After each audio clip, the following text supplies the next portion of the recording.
we all know that you have a very close relationship with Leonard Nimoy. Well, I love Leonard. I wrote a book called Leonard, and like I say, we got very close.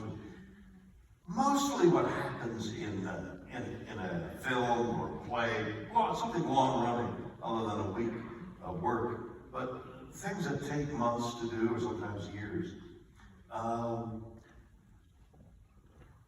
Laurence Olivier once called the audience the monster. Because if you're standing in the wings, waiting to come on, and like you're just before the curtain goes up, what you hear backstage is the monster is talking, and the monster needs to be fed entertainment. They need to cry, they need to laugh. You have to remember the words, you have to feeding the monster.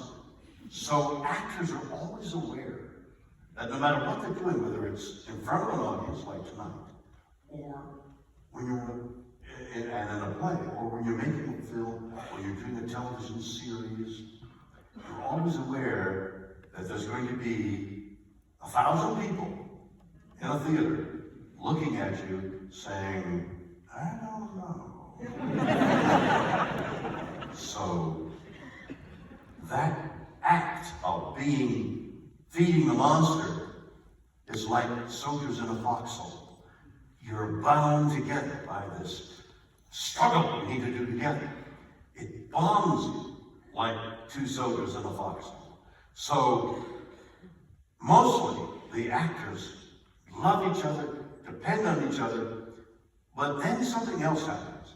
When the thing is over, the movie, the series, or the play is over, and you say, like, oh God, I love you. You were so great, Leonard. You were so great. Listen, we're canceled. I'll call you the day after tomorrow. We'll have lunch. No, Leonard, no, I can't. James Spader, I can't call you. Listen, I'll call you, okay? I spent 5 years with James Spader in Boston, New York, and we haven't spoken since. We loved each other. He's gone his way, I've gone my way. I send him notes, happy birthday, happy birthday to you. But we parted because we were busy. Leonard and I, another phenomenon happened. Sometime in the early 1970s, a lady put together a Comic-Con in New York City. And she invited me and other people, the Star Trek people, to come, and I said, yeah, geez, I don't want to, I'm an actor, I'm an artist, I don't want to, sell wares, like, hey, hello there, I'm an artist. She said, there's going to be 15,000 people there. 15,000 people. Okay, but what do I say? What do I say to 15? Hello? Hello? What are you saying? Shh. I love you too.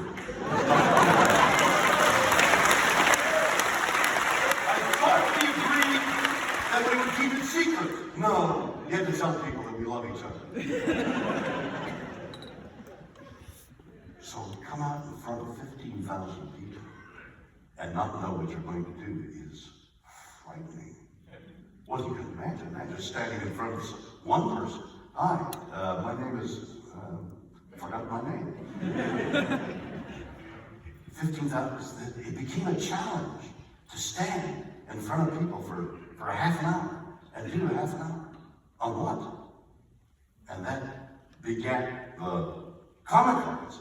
And that's where Leonard and I met again and spent a lot of time working on stage, taking cars to places and talking about how much we had in common. Family, birth, age, divorce, death, all the things that happen to you, happens to one in life, happened to both of us so coincidentally that it was miraculous. And